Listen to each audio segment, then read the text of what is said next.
The danger is to face it. If you start getting frightened of it, then you make it worse. Because you project onto it all kinds of bogies and threats which don't exist in it at all. Whenever you meet a ghost, don't run away. Because the ghost will capture the substance of your fear and materialize itself out of your own substance and will kill you eventually, because it will take over all your own vitality.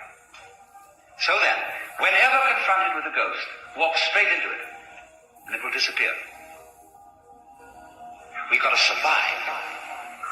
You must survive. That's the great thing we're all working under. And pounding it out day after day in anxiety. Because this is a description of anxiety. Anxiety is the fear that one of a pair of opposites might cancel the other. Forever. And if by any chance, by any means, you find out that that is not so, you have an entirely new attitude to what human beings are doing,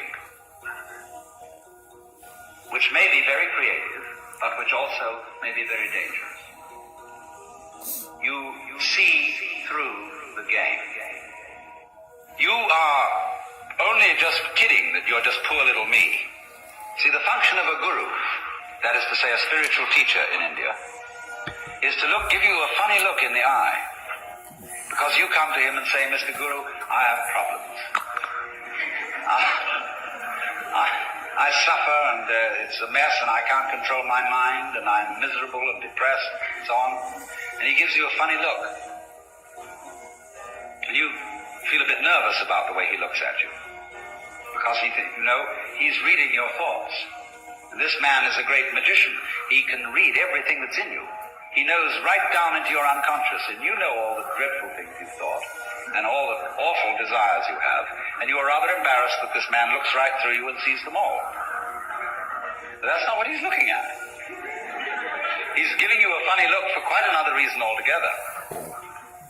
Because he sees in you the Brahman, the Godhead, just claiming it's poor little me. That's why he gives you a funny look. And why he seems to see right through you. As if to say, Shiva, oh boy, don't kid me. I know who you are. But you're coming on beautifully in this act. That you're somebody else altogether. And I congratulate you. You're doing a wonderful job. Playing this part, which you call the person, my person. So, it's all very well. Anybody can have ecstasy. Anybody, as a matter of fact, can become aware that he is one with the eternal ground of the universe. But since that's what you are anyway, I'm going to ask, so what? When a hero goes on an adventure, and he leaves his people, and is going to a strange land, he can go away and just hide himself round the corner in an obscure house, and then appear a year later and say, I've been on a heroic journey, and tell all sorts of tales. And they say, prove it. Because they expect him to bring back something which nobody has seen before. Then they believe you've been on a journey. So in the same way, exactly, anybody who goes on a spiritual journey must bring something back. Because if you just say, oh man, it was a gas. Anyone can say that. Now this is why in the doctrines of Buddhism there is a differentiation between two kinds of enlightened beings. They are both forms of Buddha, which is to say the word Buddha means somebody who has awakened, who has discovered the secret behind all this. In other words, all this thing we call life with its frantic concerns is a big act, which you, in your unconscious depth, are deliberately setting up. So you can do one of two things when you discover this. You can become what's called a Pratyeka Buddha. That means a private Buddha, who doesn't tell anything. Or you can become a Bodhisattva. Pratyeka Buddha goes off into his ecstasy and never is seen again. Bodhisattva is one who comes back and appears in the everyday world and plays the game of the everyday world by the rules of the everyday world. But he brings with him upaya. He brings with him some way of showing that he's been on the journey, that he's come back, and he's going to let you in on the secret too.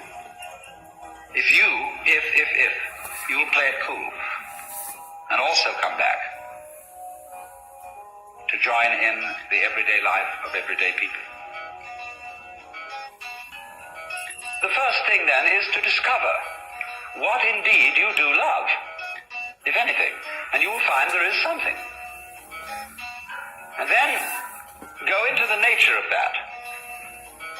Now it's said that selfish people love themselves, is something which you thought was other than yourself. Even if it be very ordinary things such as ice cream or booze, in the conventional sense, booze is not you, nor is ice cream. It turns into you in a manner of speaking when you consume it, but then you don't have it anymore. And so you look around for more in order to love it once again. But so long as you love it, you see, it's never you. When you love people, even however selfishly you love them, because of the pleasant sensations they give to you, still, it is somebody else that you love. And as you inquire into this, as you follow honestly your own selfishness, many interesting transformations begin to come about in you. One of the most interesting transformations of being directly and honestly selfish, in the same way that, for example, cats are, is that you stop deceiving people.